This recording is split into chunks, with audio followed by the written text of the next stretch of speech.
by drroto.com.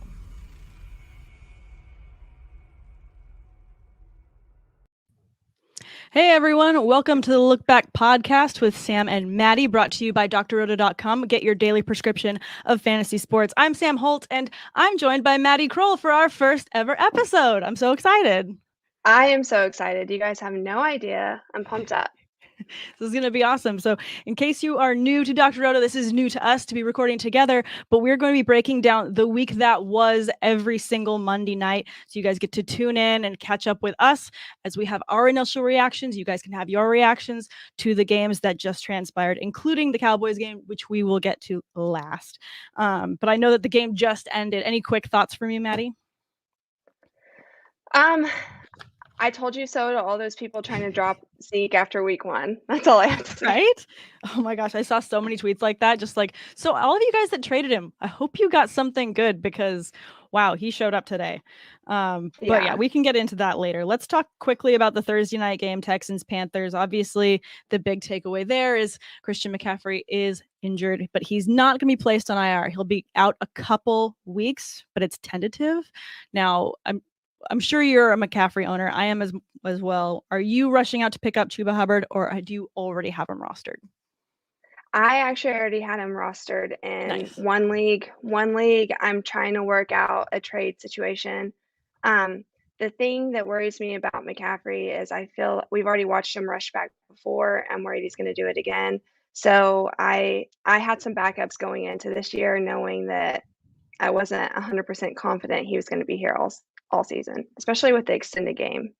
Absolutely. I feel like anytime any of these running backs end up with some form of injury early, it's got an immediate stamp on their resume of, oh no, what if they become injury prone? And every time they go down, all of us just, take a little gasp. Yeah. That was me the first time Dad got hit this season. Oh my gosh, I can only imagine. I'm pretty sure his entire team is that way too. I kind of watch everyone and they're like, oh, I think everyone's freaking out. Oh, and Maddie, I have to introduce you. I do have a cat. His name is Knox, and he tries to get into the podcast every time. Oh my gosh, he's so cute. He's cute, except he tries to eat the cords every time I start recording. Oh. So he needs your attention. Constantly. He's like, Mom, all you do is watch football and write articles, and can you just put those notes away? I had to literally kick him off of my notes before we got out into this podcast, so we can move on. But I think the other takeaways too that I saw from this game was, if the Panthers are questioning anything, Darnold's just going to be throwing the ball to DJ Moore all day long. I worry that I was hoping the defense could kind of carry them if something did happen to Christian, and now I'm starting to get more nervous because I'm starting to see some slip-ups. I'm not confident in what they're going to look like next week. I really don't know. Yeah, I don't either. I'm kind of hoping that with 1 week of first team reps for Chuba, he can, rise to the occasion. He had a couple good looks in this past week, but nothing compared to what you want to be. He's not going to be the CMC light. He's not going to be him at all, but hopefully he can have a good rushing floor. No, and I talked about this last week, actually, Friday. Whenever I went back and watched film, the things that McCaffrey does, the things that make him great are things that he creates himself. Those aren't holes that are created by the offensive line. He's not running behind somebody most of the time. He sees an opening before it actually happens. I don't think Hubbard has that same capability. No, I think he's too green. Mm-hmm. And also, we watched him struggle with this in college, and that was against Big 12 defenses. This is the NFL. So I want to put my trust in him, but it does make me nervous. So we'll see what everything looks like next week.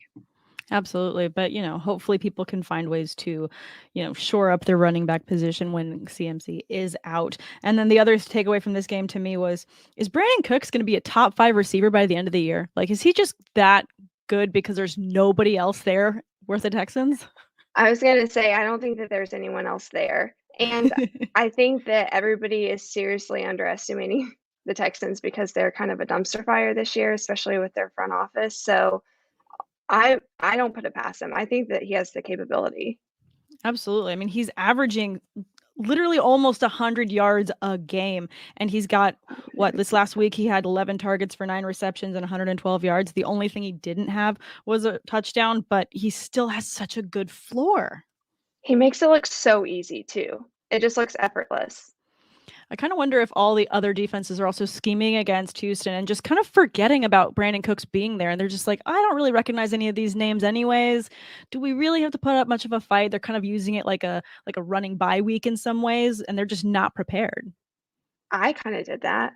I forgot about him going into week 3. Yeah, no, same. After those numbers. I did pick him up late in a couple leagues, and I was very happy about that because with so many injuries, I'm being able to slot him in where I can. But for any person that rostered Brandon Cooks, they're super glad with the value that they got for him. Absolutely. I'm jealous. No, seriously. So which of these Sunday games do you want to cover first? Do you want to talk a little bit about Buffalo and how Josh Allen is officially back and you don't need to worry about him anymore? I was stressed for a hot minute. And honestly, that offensive line was giving me anxiety, even though I knew that with each game they're going to continue to get better, which is only going to help Josh Allen because I don't know what they're doing over there, but they're playing like musical chairs with their offensive linemen. It's like this week you're going to be a center, this week you're going to be a guard, you're going to be a tackle. Like nobody knows what they're doing. So now that we're getting some consistency, I think that we're only going to see that continue to help Josh Allen. But yeah, I was sweating it out for a minute for Josh. Yeah, I mean, I took him high in a couple of leagues just that were 2 quarterback, and I was like, oh, this is one of those I never have to worry about this kind of quarterbacks. And then the first 2 weeks, I'm like, I think I might have to start thinking about this. But thankfully, I feel redeemed, and I can sleep better this week knowing that Josh Allen is officially back. But were you surprised, as most of us were, by Emmanuel Sanders this week? I feel like this has to be a fluke. This can't be the new thing. I actually wasn't so shocked because I recommended that somebody start that. But will it continue? I don't know. That's up for debate. No, for sure, especially considering the way that he still likes to get Cole Beasley in the mix, who's still seeing 13 targets. I mean, it's such a healthy floor for him. It's just, if Allen is on for that week, is just everyone have the potential for a huge numbers? That's just kind of the question. I think so. So. The only thing that worries me is Washington football team. I know everybody's talking about their defense and they're supposed to be great. They're not living up to their potential, especially the front seven kind of looked terrible last week. So does that play a factor? Absolutely. And it could also be just, maybe everyone's having a little bit of trouble, kicking the dirt off the tires for the first couple weeks, because I feel like a lot of defenses that everyone thought were going to be just brilliant, like the Washington football team, I felt that as well, are having a slow start for what we expected. That's true. But I feel like their secondary is totally relying on their D-line, and it's not working out for them. Absolutely. Well, let's talk about the Browns and Bears as well. Browns came out of this one shining bright like a diamond with 26-6. But the Bears, I mean, how many memes have we seen in the last 24 hours for the Bears right now? Like, it's ridiculous. This quarterback situation is lost for words. Like, what do we do? That offensive line is scary. The Bears' offensive line gives me anxiety. And now I'm just like, did Matt Nagy not start Justin Fields because he was worried he was going to get murdered in the pocket? Or did he not start him because of job security? I'm not really sure. From what we've seen from Fields, like he's hit or miss. And I think that only gets better whenever you have reps. But I'm kind of scared for Justin Fields to show up behind that offensive line anymore. Absolutely. I see Chris Emmerich is jumping in the chat, and I was recording with him this past Saturday, and he's being very sarcastic here when he says, who could have seen this coming? Because he saw this coming last week. And I kept saying, are you sure you don't want anyone to start Fields? And he kept saying, stay away, not a chance in hell. And then he said, yeah, like if only someone had said play Brissett over Fields, and he may have said that. Yeah, I definitely agree with Brissett over Fields. I was actually impressed with him. No, Fields, I mean, he's a rookie quarterback, and Matt Nagy is not known for developing quarterbacks. So what did you expect? You got to give him some time before you start him. But He was sacked 9 times. Some of that's not all his fault. Yeah, that right there is not all his fault, but also Yeah. I agree with you. He's not known for developing the quarterbacks where they should. So maybe we were all a little bit too hot under the collar this offseason with excitement for Fields and the Bears finally getting their quarterback. Yeah. Nobody likes a quarterback who holds the ball. No, they gotta let it go. The other big takeaway from this game that I guess I'm having to eat my words a little bit on this one, but Odell Kareem Beckham is Hunt? back. Oh. No, I was gonna say Odell Beckham. No, Kareem Hunt was surprising too. I mean, I feel like that's a fluke. Not every week is he gonna beat out Nick Chubb like No. this in stats. This is crazy. But Odell Beckham, like, my goodness. I mean, I'm not gonna say like I'm always gonna reserve, my thoughts on this because I'm just so against the Browns. But at the same time, he really was able to show up. He had 9 targets. That's a good floor for him. He did, and it did surprise me a little bit because I thought he was gonna need some time to get acclimated back into the speed of things, and he proved me wrong, but knowing Baker doesn't care who you are. You could be a cheerleader. If you're in the game, he's gonna throw you the ball if you're open or if you're not open. If he can get it to you, that's what's gonna happen. If he doesn't trust you, he'll tuck it and maybe go for a loss of 5, but, if you're an eligible receiver, 9 times out of 10, he's getting you the ball. So, hopefully that can continue. Yeah, hopefully it can. I mean, I know Especially that with Landry is Jarvis. out. Yeah, with Yeah. Landry out, like he's gonna end up seeing more and more targets. But this game from Kareem Hunt is just ridiculous. He had 10 attempts for 81 yards and a touchdown. He also had 6 receptions on 7 targets. You love that for a running back that you probably ended up getting in probably the 3rd or 4th round. I took him at the end of the 4th, and Yeah. I'm so happy. And I went toes with people over this week, and I was like, "You need to start Kareem Hunt. You need to start Kareem Hunt." Nobody listened to me. But Nobody listened. What gave you such confidence? Was it just like the fact that you knew what the Bears were going to be throwing up against him? because I knew what the Bears' defensive line was gonna look like against the Browns' offensive line. Love that. Love a good Yeah. matchup when things come together. Well, hopefully that made you Me win a couple leagues. too. Yeah, hopefully this streak continues. I'm gonna try not to get too cocky. Absolutely. Really quick, let's talk about the Ravens and the Lions. I know the Ravens are your team. Yes, Tuck That with the kick. that kick, I mean, the clutch kick heard round the world and bounced for what felt like 2 minutes. I do feel bad for Lions fans because wow. Yeah, Wow. that was Hollywood brutal. Brown, if you started Hollywood Brown this week, I'm sorry. Not only am I a Ravens fan, I'm a U fan, so this is saying a lot coming from me, but that was rough. That was He should be how many buying drops? Justin Tucker too many. He should be buying Justin Tucker dinner, like, every night this week to thank him for saving his rear. Seriously, though, I completely agree with that. I mean, That he was so really saved bad. the game, but also just goes to show. I mean, I think in fantasy, a lot of times there's a lot of leagues that don't have kickers. There's a lot of times when the kicker decides the game, and it's just Yeah, he's just one of those guys. He's it money. is what it is. 66 yards is a lot, though.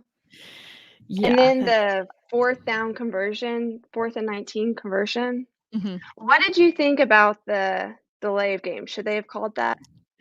I felt like they should have. I was watching it and I was thinking, I'm like, that clock's been at 0 for what feels like more than a second. Like, and then it went off Yeah. and I was like, oh, the flag is gonna go. And then it never did. And then I was like, is it just my TV? Like, is it just YouTube TV that's just like lagging? And maybe it's just me.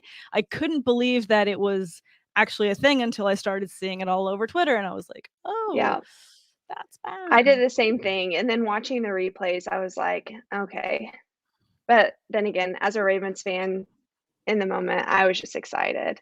Oh, But for sure. retrospect, 2020, Yeah. hindsight 2020. Hindsight Yeah. 2020. No, I agree, but it's still, there were a lot of calls from the refs this weekend that I think went amiss, and we don't have to get into all of those right away, but we can keep going on to the next game. Tennessee beat the Colts. They looked fantastic. Derrick Henry finally looked fantastic. I feel like Finally. We all talk talked about him up. yeah, talk about all these running backs that are showing up late, all these players that are just, guys, it's week 3. Can we get it rolling? Like, finally gets it rolling. Yeah. Um, Carson Wentz was able to play on 2 hurt ankles. I don't know how that happened. I know. He He kills me. He's like glass. You can't look at him without him hurting something.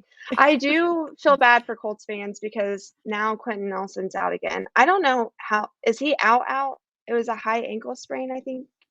Yeah, I'm not sure. To be determined on that, but if he's Maybe gone, Colts just take a seat, I guess. I don't know.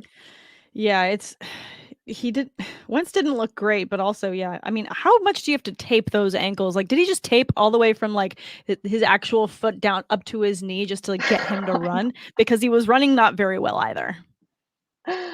He couldn't move. He couldn't move. So oh my god. I will say it cracked me up when everybody was like, Landry had 12 pressures in one game. And I was like, he couldn't move. Like he was stuck. Poor guy was in quicksand. But yeah, that was brutal. But what your takeaway also is that Tannehill looked pretty good as well. Tannehill did look good, but I've also expected Tannehill to look good. So I've been a little disappointed. He was another one that I was like, we're finally here. Yeah, seriously. And then, AJ Brown is questionable. That absolutely sucks for those that have him as well. Yeah. Hopefully, I mean, it says hamstring and it's week to week, but hopefully he's back next week. The other side of that, though, is that Julio Jones does look good in this offense. He didn't have as good of a week this past week as he did in week 2, but he's getting the looks, he's getting the targets, so you like that. He is, and it's only going to get better. He's still working on that chemistry. He was a late move, so give him some time. Absolutely. I mean, he's a veteran. He is going to go down as a first ballot Hall of Famer. He's going to get in the sync, and Tannehill's going to get more comfortable with getting him the ball. And I think it's just going to get better from here, especially because they have the Jets next week. So start all your Titans. Absolutely. And he's won a couple of matchups that he just didn't get the looks on. And all that's going to be talked about in film sessions. So it's just going to keep getting better. Don't drop Julio. No, absolutely. Hold on tight to Julio. He'll be part of my Stock Watch article that'll drop tomorrow, and he'll be part of the holds section of that. But since we mentioned the Jets, let's go ahead and talk about this abysmal game. And the shutout. What do you do? Say? What do you do? Yeah. I feel so bad for Jets fans. Just they can't catch a break. And every offseason, it happens without fail. People say this might be the Jets' year. Someone says it, and somebody then it says gets it jinxes them. It does. Mm-hmm. People in off season just don't talk about the Jets. Just don't say anything positive. Just be like, they play football, and then just move on. And maybe we won't jinx them because literally a different change in the wind completely changes them. How do you feel about Sutton? I like him. I like him a lot. I think I have the most faith in Bridgewater being able to find different receivers. So I feel like if it doesn't click one week, it's going to be the next. Okay. I need to probably have a little bit more faith in Bridgewater. I think that I'm a little on the shaky end. It's brutal because there's definitely be some times when, he's going to disappoint. But at the same time, I feel like he just has such a coolness about him in the pocket. He's not one that freaks out. He's not like a Jared Goff deer in headlights kind of quarterback. He is just someone that is just going to keep going. He doesn't get flustered, and you can see that on the field. Even if he gets sacked, he gets back up. He's right there, and he's always talking to his team. So I have a lot more faith in him because of that. I think that that's also what makes me nervous about him, though, is because I feel like he misses a lot of reads because he's slow with decision making. Yeah, I definitely because he's too calm. He's too chill. He gotta needs have to be less have chill. Some balance. Yeah. He needs to be a little bit more positive. But I mean, I tried slotting in KJ Hamler this week because I was just bleak at receiver in one league. That did not pair out well because he got hurt. Not well at all. But at the same time, I do think Sutton's going to have better days ahead. And what you love is the chemistry he has with Noah Fant as well. I do love that. So at least there's a good floor for him there. Yeah. Love a good tight end fallback. Of course. All right, let's jump to the next one, which surprised me. Chargers beating the Chiefs 30-24. I had this one picked, and I'm so excited. Nice. Did you win? The Chiefs, I did. I won some money on it. Nice. That's not official. I live in Oklahoma. Got to tread carefully here. Sure. The Chiefs defense just is not looking good at all. No, they're looking atrocious. At all. Absolutely kind of terrible. Disappointing. Do you think that Patrick Mahomes is going to chill out on his no-look passes? after that pick six. I think he should. Who are we trying to impress now, Patrick? We all get it. You're really good. You're cool, dude. You're cool. You're so cool. Like you're the coolest. Maybe just finish the look. Like you don't have to make it cooler than you need to be. You've already got the swag. You can only be cool if you're winning football games. Like that's just the way it is. Yeah, I hope that his quarterback's coach just like gives him like one of these up the head in the week. What are you doing? I would just like replay it on a loop in film, just continuous until it like sunk in. Oh, for sure. You know how they make basketball players like stand with their hand like this if they like showboat and they miss the shot like all practice? Like that's what Patrick Mahomes should have to do. He should have to look at a ball. He should have to look away from his receivers and then watch someone else make the ball and like make the passes. And then maybe someone has to just like hit him every time. Just real quick. You're welcome, Chiefs, for the coaching advice. We got you. Yeah, we got you. We'll fix this. Just get us in that locker room. We'll knock it out of him. But besides that, obviously Mahomes is gonna be fine. All their pass catchers are gonna be fine. As someone that has Julio in a lot of leagues, or as I have Hill in a lot of leagues, I was disappointed. I wanted more. Yeah. I mean, Allaire, I feel bad for the people who have him. I never know how to say his name. Allaire. He fumbled again this week, Allaire. Yeah. Everybody always corrects me when I say it. I always say it wrong. CEH. I'll just change it each time, and maybe one time I'll be correct. There you go. That's fine. But really, I'm happy for the Chargers. The penalties were out of control. They've got to get that. They've got to get that under control.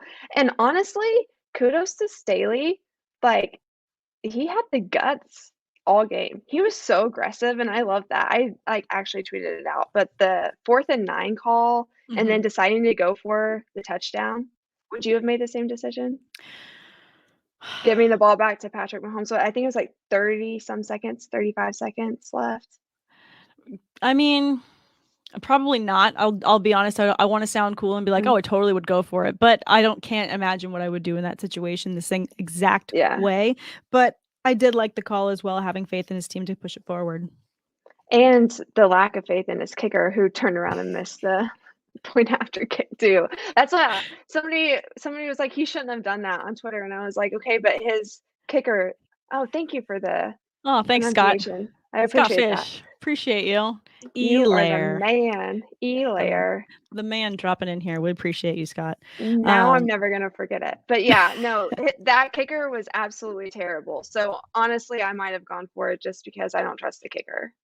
Yeah, that's absolutely true. If you can't trust your kicker to get the ball in there, then yeah, I would just go for it as well. But besides that, Mike Williams just throw the hands multiple times. How does that happen? In your hands, not once, but then directly the play after that, again, you're hit in the hands and you drop it. Yeah, I don't know. It's just, it doesn't make any sense. I will say the first ball did have some heat on it. And so, I mean, maybe, but like, that's your job. But then the second ball, I was like, that was all you. You gotta go to the locker room or something after that. I don't know. But then he redeemed himself. So yeah. Jesse C saying it would have been the most Charger thing ever for them to miss that short field goal. Yeah, it would have been a very Charger move. It would have been. I agree. Most Charger moves. But besides that, I mean, I know that he had some bad drops, but he still ended up with a great week. Mike Williams with 7 receptions, 9 targets, 122 yards, and 2 touchdowns. You love that, despite the drops. Yeah. If you're a fantasy owner and you weren't watching the game, it was phenomenal. It was definitely a fun game to watch. I mean, it was kind of frustrating having Hill and then thinking, okay, just he's going to get the next one. He's going to get the next one. And then it went to absolutely everybody else but Tyreek Hill. And I'm like, I guess I can't complain because he did have the most insane of week ones to open the season. I have to, to be okay with it. It's going to come around. It'll come around. It'll come around. It'll get better. Let's move on to the next one. Let's talk. I'm kind of surprised that the Falcons managed to beat the Giants. It was a messy game. I feel like they kind of got lucky. I mean, good for Arthur Smith. He got his first dub. And then, is it Younghoe Koo? Yeah, Younghoe Koo. I mean, he made the game-winning field goal after his cleats got stolen in the offseason, so good for him. That's a sad deal. That's so sad. I feel like there's nothing really more sad right now. Actually, that's not true. The Jets are very sad, but the Falcons are just so underwhelming right now for what we all anticipated to be a high volume offense that was going to get the ball to Kyle Pitts and be able to spread it around. I mean, I had Russell Gage as someone that was a steal in a lot of drafts because I felt like he was the immediate wide receiver too based on his production last year, but I don't know what to do with all my Falcons. I don't think that they know what to do with the Falcons. I don't think the Falcons know what to do with the Falcons. And I do think that it's going to get better, but we're not going to see a turnaround until probably game 9 or 10, honestly. It's going to be late. It's going to be late, and by then everyone will have traded away their Falcons, or they'll be really expensive on the waiver wire because they've all been dropped. But better days ahead, hopefully. Maddie Ice, I still have the faith. Still have the faith. I mean, I think that faith restored for me in Saquon Barkley and him finally putting together a run that looked some semblance of what Barkley should look like. I mean, he finally gets a rushing touchdown. He has multiple attempts that looked good. He was utilized in the passing game. Is it fully brighter days ahead? Can we finally rest easy? No, because I think that if you play any decent defense, it's not going to happen. I don't have faith in Saquon Barkley. I told people not to draft him this year. I just don't. I feel like he's underperformed from the time he's hit the NFL, the games that we've gotten to see. Yeah, I definitely see that. I didn't take any shares of him this season because I was very worried about him coming back from that injury. A lot of people saying, his legs just don't look even. So if he was off the field for that long and he had any muscle atrophy there in his quads, which he is obviously very well known for, and he's a little bit unbalanced, he's just not going to have that same stability to cut. And it's very concerning. Yeah. And I also, if you compare players, I like to compare players. I don't think that he trusts himself. Watching Dak, that was my big thing, is I was like, I need to be able to see Dak play. I hated that he didn't play preseason because I wanted to see, is he going to treat himself like he's hurt, like he's injured? And that was my big thing with Dak and Saquon. And everything that I saw from Saquon shows that he just doesn't trust himself. He doesn't trust his body. So which you don't want. Plays it too safe. And as a running back, you can't second guess. You don't have time to think. You have to react. That's what makes a good NFL running back. So I'd stay away. Yeah, no, it's not good news. Maybe this could be the one game that you find you can sell high on Barkley, because then you can convince another fantasy manager that, he's back, and then you can just rid yourself of the drama and just be done with it. So maybe this is your sell high moment for Barkley, because this is the best it's going to get. I agree. And I do feel bad for owners with Slayton and Shepard both. Wow, what a week. It's just so totally brutal. I mean, Golladay managed to get a couple good catches in there, but it's just not, overall, the Giants are just not looking like what they should look like, and it's all underwhelming. I mean, you are getting a couple rushing yards here and there from Daniel Jones, but nothing that's making you that excited. Yeah. It's like wasted yards. I will say I'm slightly disappointed in Golladay. I did expect a little bit higher of a turnout. And then I thought, okay, well, with him coming in, it's also going to be great for Shepard, because I felt like Shepard in the slot was going to be able to kill it with the wideouts, but hasn't happened yet. No, hasn't happened yet. All right. I think it's time for me to rip this Band-Aid off and just start talking about it, because this is how you heal. This is how you heal. You address the issue. The Steelers lost to the Bengals. I'm dead inside, and I'm not okay. The Steelers lost because there was no pressure on Herbert. No, there's just no pressure. There was no pressure on Burrow, and they just okay, I know TJ Watt is out. I know that he is amazing, but the rest of our defense is good too. So is everyone just feeling dinged up? Yeah, but still, that's just okay. That's two guys. We have other guys. There's plenty of other guys here that could have just stood up and put the pressure on Burrow. We should have had multiple hits on him, and we did not. I mean, this is always one of those games where people end up hurt because it's a division rival, and we always take the Bengals on too seriously and too intensely. And who gets hurt? Juju ends up hurt. Fun stuff. Sorry, I will take a moment. Great. No, let it out. It's not You gotta okay. get it out. It's not okay. It has to be out there before you can move on. No, I was honestly shocked because we saw him just get pressured after pressure after pressure play in Chicago. So I was fully expecting that from the Steelers. And I was like, first quarter rolled around, second quarter rolled around, and I was like, what is happening? I know. It's like, okay, this What is is going to be one of those happening? things that they like to do to me where the second half they like to turn it around and be like, JK, we're still good. And you're like, okay, cool. This is what we all wanted. But that's not what happened. And I still actually just looking at it and looking back, I don't understand how we beat the Bills in week 1. I have no idea.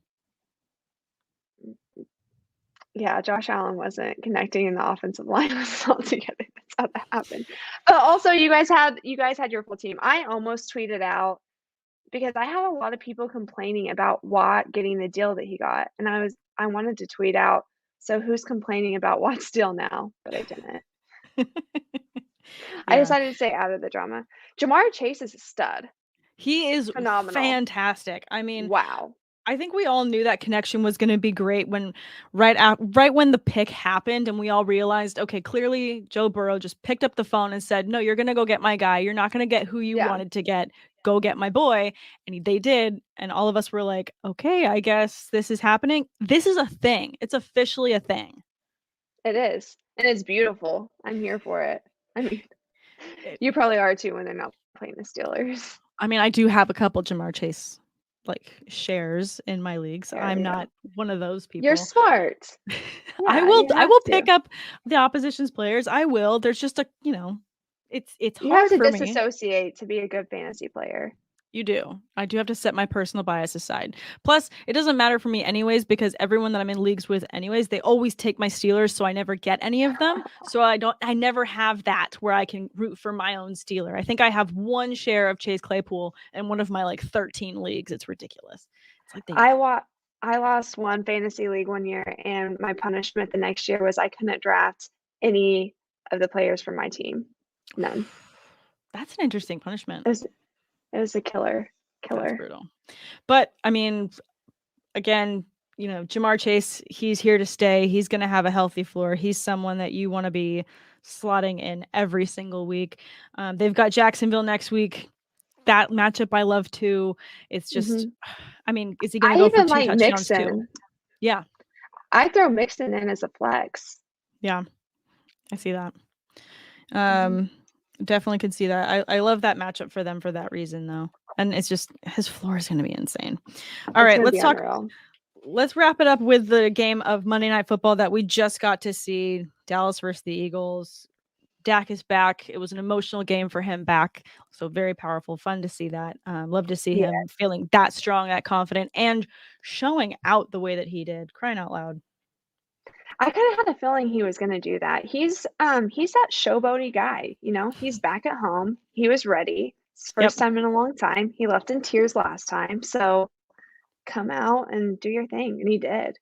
Yep. I was actually shocked about Amari Cooper.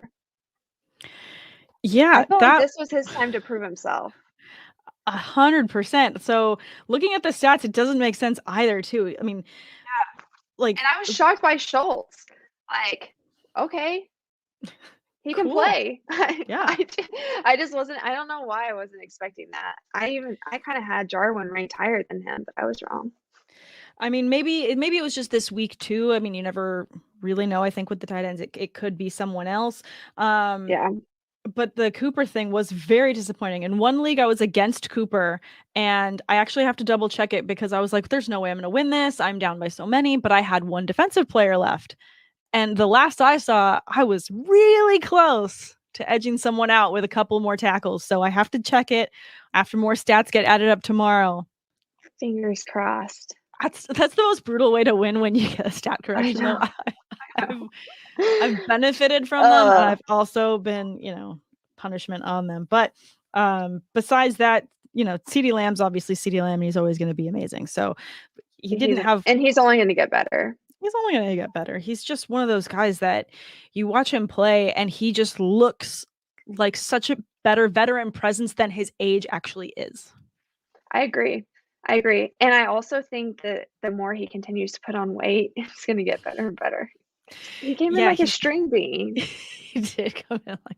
I feel like the same way for Devonta Smith, to be honest. Like, yes. Poor guy. Like, can the nutritionist there in you gotta do something. Let's get some meat on this guy's bones. Let's do something because I mean, CeeDee Lamb is going up and he's making tackles too. He's also there to block, and he's looking really impressive.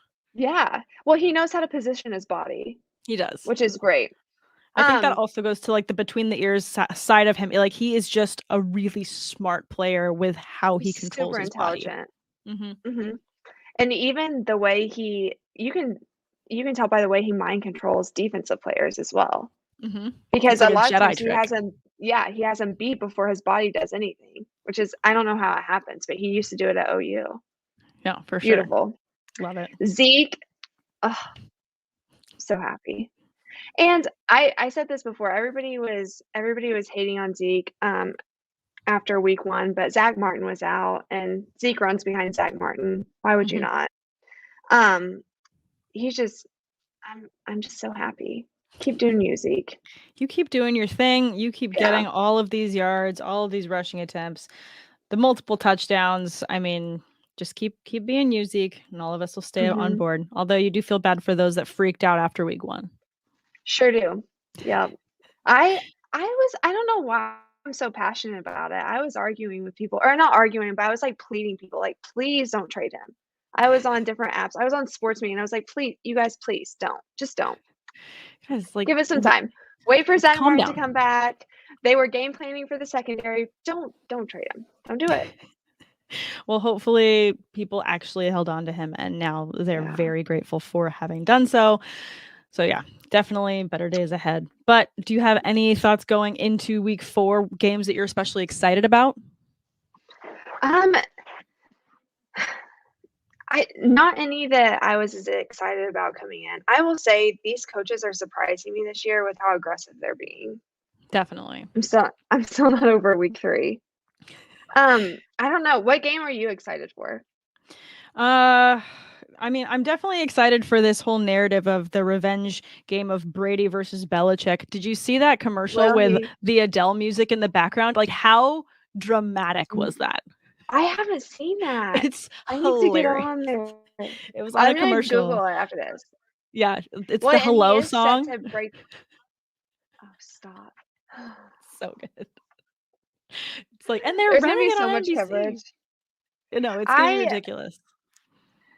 To be honest with you, I feel like I have to I don't even start thinking about the following week until Tuesday. I have to decompress come Monday night. But I did forget that game was this week. Brady's set to beat the all-time record, right? Yeah. I think he's 68 yards away. So that's going to happen, which is wild. I'm telling you, these schedulers this year, unbelievable. They deserve a round of applause. This is insane. But they purposely, I know that they tracked all of his seasons and broke it down to how many yards he actually threw a game and all this good stuff, and tried to calculate when he would be breaking the record so that they can make it to where he returns to Gillette and breaks the record. Yeah. So they've been planning this, and I'm so happy it's happening. It's finally happened. I mean, it's going to be an interesting game. It's going to be fun to watch. I think the hype is going to be pretty ridiculous as we lead into it, but it'll definitely be a fun one. And then I think that we've got Bengals and the Jags on Thursday. Oh, the Wildcat game. You did say that, Wildcat game. And the Bengals are going to run all over the Jags.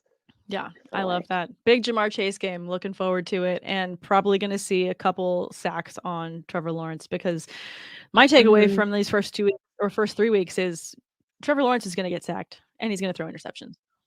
Yeah. The flea flicker interception. I was like, oof. It's hard. I feel bad because I want him to do well. I do, but I also kind of feel like Urban Meyer's not the guy that's going to get him there, and I just don't see a bright future as long as Urban's there making the calls. Yeah, it's the man brought in Tim Tebow. I mean, it sounded like a good idea at the time. Kind of like, like morning whiskey. Like, who thought that was a good idea? Like, this is just like, it sounded like fun. I just wanted to try it. Like, no, like you're gonna have a headache by 10 a.m. Yeah, just not good stuff. Oh, I'm looking up the other games. I don't know why. Yeah, there's really not a ton of great games other than that. Well, let's talk about what's next for you here at Dr. Roto. What article do people get to look forward to this week? So I am going to be writing an In the Trenches article. So just comparing offensive lines against defensive lines and how that can help or hinder your players going into the following week. So I love I'm excited about that. I'm excited to read that. Like, I feel like that's a whole different section that I would love to learn more. So be the student of your article. I cannot wait to read that. That's going to be good. I'm super excited. I love the offensive line. I do.